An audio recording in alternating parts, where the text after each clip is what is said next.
Ассалаумағалейкум. Осы бүгінгі бонус сабақта сізді көргеніме қуаныштымын. Маған тіркелген екенсіз, онда қараңыз. Бүгінгі видеода мен сізге именно игровой техника деген не, қалай ажиотаж өсіреді, қалай охватты өсіреді, бұл не техника десеңіз, осы видеоның соңына дейін қарасаңыз, мен сізге толыққанда жауап беретін боламын. Жалпы қараңыз, игровой техниканың негізгі мен осы бір жылдың ішінде 12-ден астам эксперттерге қойдым. И ол эксперттің бірін талқылайтын болсақ, қараңыз, ең бірінші алтын жіп. Алтын жіп эксперті 34 мың подписчик болды бұл кірістерде. Бірақ сторис охваты не? Сторис охваты 600 бен 700-дің арасында болған. И именно сізде білсеңіздер, сториста прогрев жасап, немесе сториста бір продажа жасасаң, 600-ден 300-ге дейін түсіп кету қаупі болды.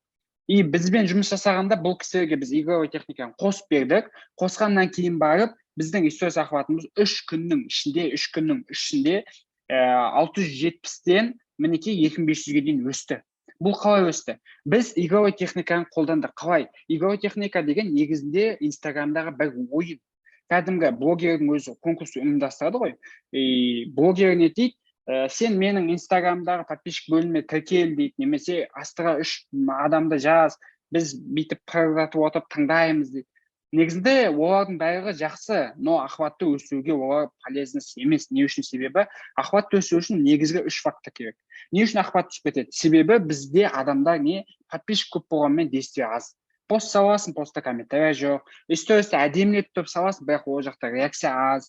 Содан кейін барып отметка жасамайды, действие жоқ. Содан кейін барып не істейді? Инстаграм алгоритмі сіздердің аккаунттарыңызды алады да, бұның аккаунты өзінің подписчиктеріне қызық емес дейді да, ең соңғы жағына сырып жібереді. И сол арқылы сіздің охваттарыңыз түсіп кетеді. Именно осы нәрсені, осы проблеманы шешу үшін біз игровой техниканы қостық. Қосқанда қалай? Біз өзіміздің оқырмандарға айтамыз. Құрметті ханымдар, біз арнайы 7 күндік, 3 күндік игровой техника, яғни ойын бастап жатырмыз.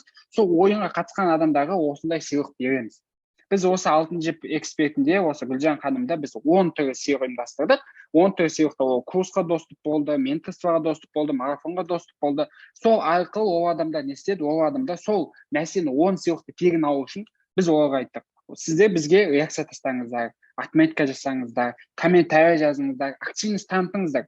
Сол кезде сіздерге біз не істедік? Ұпай беріп отырамыз. Ең көп ұпай жинаған адам жеңіске жетеді дедік.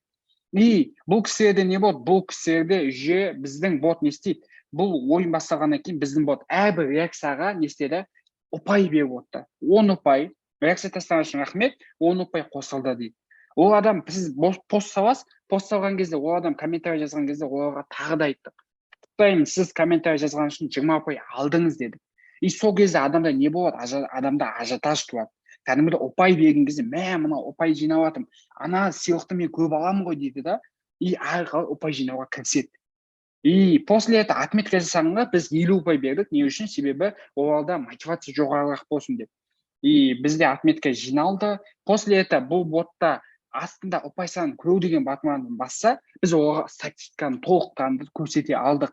Яғни, міне сіздің статистикаңыз 6 рет сторис реакция тастапсыз, 1 рет отметка, 4 рет комментарий жазыпсыз, общий барлық ұпай саны 170 деді. Представляете, сіз осы күнге дейін бір воронканы көрдіңіз, бір инструментті көрдіңіз, осы Инстаграмда кәдімгідей бал есептеп, кәдімгідей алдарына көрсететін жоқ, әлі көрмедіңіз. Сондықтан да мен сізге айтадым, осы нарықта енді пайда болды. И ол ішінде ажиотаж туғызу үшін не істедік? Біз тізімде кестесін аштық. Ол адамда тізімде кестесін көру деген батынан басса, ол адамдағы тізімде кестесі алып. Представляете, қарасаңыздар, кәдімгідей таблица участников. Ол адам қаншыншы орында келіп жатыр, қанша реакция тастады, соның бәрі осының ішінде тұрады. И өздеріңіз қараңыздар, қай кезде сіз көп действие жасадыңыз? Мысалы, бала кезінде жүгірген кезде, сіз жарысқан кезде көп действие жасадыңыз ғой, мен ананы ұтып кетейін деп. Тура сол эмоцияны туғызу үшін біз адамдар тізімде кестесін көрсетеміз. И сол арқылы ол адамдар не істейді? Ол адамда ажиотажға туады. Ажиотажға тұрып, не істейді? Реакция көп тастайды, отметка көп тастайды, комментарий көп жазады. Сол арқылы біздің инста алгоритм не істейді? Біздің инста алгоритм бізді көтеріп, өлі аудиторияны тәртеді, отметка жасаған кезде жаңадан подписчиктер келеді. Сондықтан да сіздерге айтатын игровой техника Қазақстанда енді келді. Бір жыл келді негізі. Бір жылдың ішінде мен жан-жаққа қойып, мен тест жасадым. Қалай жасау керек, не істеу керек, соның бәрін білемін. ең бастысы сіздерге айтатыным, мен инстаграмға тіркеліп активно танысаңыздар, сториста жақын арада эфирі өткіземін, сол эфирді айтатын боламын. Қараңыздар, игровой техника арқылы қалай продаж жасадық. Продаж жасау үшін бізде автопрогрев деген техника болды. Ол техника жайлы мен сториста толығырақтай айтамын, қалай болды, не үшін деген секілді. Жалпы сол техниканы қолданып, представляете, біз осы 3 күндегі охватпен 2500 адамға дейін көтеріп, біз осы охватпен 277 адам курсқа тіркелді. Яғни курсқа тіркелем деп формат тастаған адамдар 270-ден 77-ден асты. Сондықтан да сіздерге айтатыным, өзіңізде білесіз, если біз ажиотаж туғызып охватты көтермеген кезде 600-дан 277 номер никак ала алмайтын еді. Ал біз осы нәрсені жасағандықтан ғана біз не істедік, алған қалаумен 2500-ге дейін көтеріп, жаңағы номерді алдық. Бұл нәтижені кез келген адам жасай алады. Если тәуекел жасап, әрекет жасаудан қорықпаса.